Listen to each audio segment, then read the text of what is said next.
Every day they would bring the paper. I would just read the headlines. Chernobyl, a place of achievement. The reactor has been defeated. It was small, like the box for a large doll. Life goes on. I want to bear witness. Life goes on. My little girl died from Chernobyl. And they just want us to forget about it.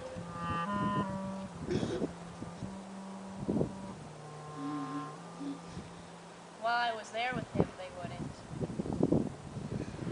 But when I left, they would photograph him without any clothes. Naked. One thin little sheet that was already on top of him. One little wrinkle that was already a wound on him. I pick him up. There are pieces of his skin on my hands. They stick to my hands. I ask him, "Love, help me. Prop yourself up as best you can on your shoulder, your elbow, your arm. I'll smooth your bedding, get the wrinkles and folds out."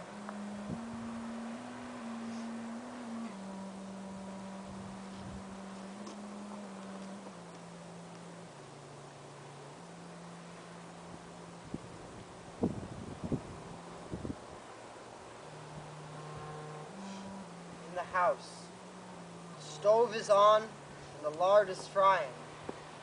Only, put a dosimeter to it and you find out it's not a stove. It's a little nuclear reactor. There's a fragment of some conversation. I'm remembering it. Someone saying,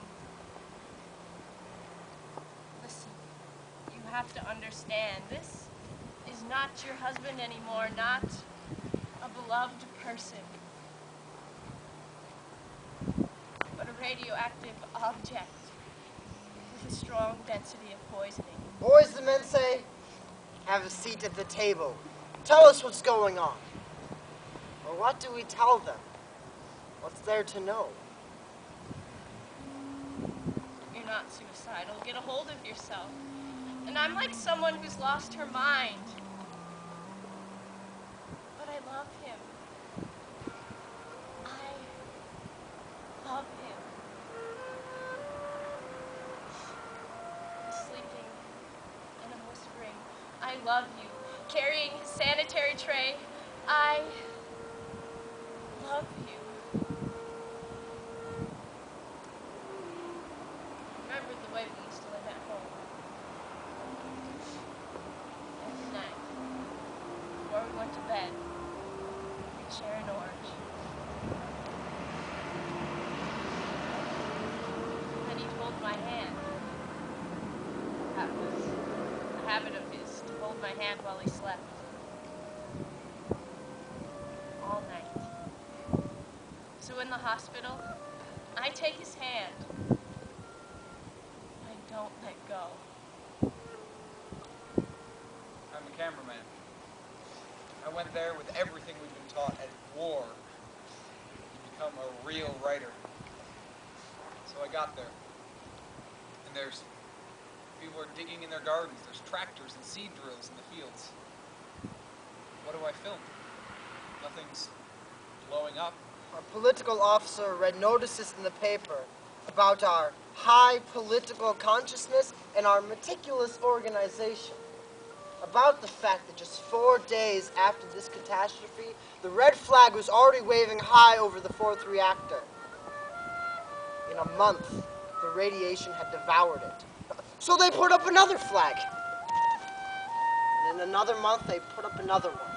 My first shot was at an agricultural club. They put a television on stage and gathered everyone together. They listened to Gorbachev. Everything's fine. Everything's under control. When death's around, it forces you to think. I teach Russian literature to kids who are not like the kids I taught 10 years ago. They are constantly seeing someone or something get buried, get placed underground. Saw a man watch his house get buried. Houses and trees, everything gets buried. We buried houses, wells, trees. We buried the earth.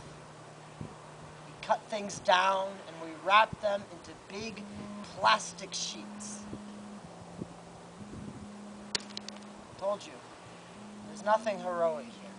Everywhere you went, people would say, movie people. Hold on, we'll find you some heroes. They'd produce an old man and his grandson who'd spend 2 days chasing off cows right near Chernobyl. And after the shoot, the livestock specialist would call me over to a giant pit where they're burying the cows with a bulldozer. But it didn't occur to me to shoot that. Instead, I turned my back on the pit, shot the scene in the great tradition of our patriotic documentaries. The bulldozer drivers are reading Pravda, the headline in huge block letters. The nation will not abandon those in trouble. I even got lucky. A stork landed across from me in a field one day. It's simple. No matter what catastrophes befall us, we will triumph. Life goes on. It's like I'm painting with water on a wall. No one knows what I'm painting. No one can guess. No one has any idea. Our life revolves around Chernobyl. Where were you when it happened? How far from the reactor did you live? Who died? Who left? Where did they go? I remember in the first months, the nightlife started buzzing again. You only live once. I remember the dream. If we're going to die, why not do it to music? I remember the dream. I started filming the apple trees in bloom. The bumblebees are buzzing. Everything is bridal white. Vasya comes in a white robe and calls for Natasha. That's our girl, who I haven't given birth to yet. She's already all grown up. Again, people are working. The garden is blooming. I'm holding a camera in my hands. He throws her to the ceiling. And they laugh. We're walking along the water. Walking and walking, and I'm watching them and thinking to myself that happiness. It's so simple.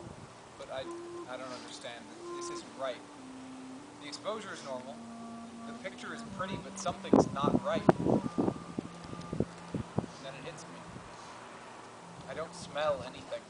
The garden is blooming, but there's no smell. You weren't allowed to use anything from your garden in the first year. But people ate it anyway, cooked it and everything. They planted, harvested. The unthinkable happened, but people lived as they'd lived. And cucumbers from their own gardens were more important than Chernobyl. I learned later on that sometimes the body reacts to high doses of radiation by blocking the function of certain organs.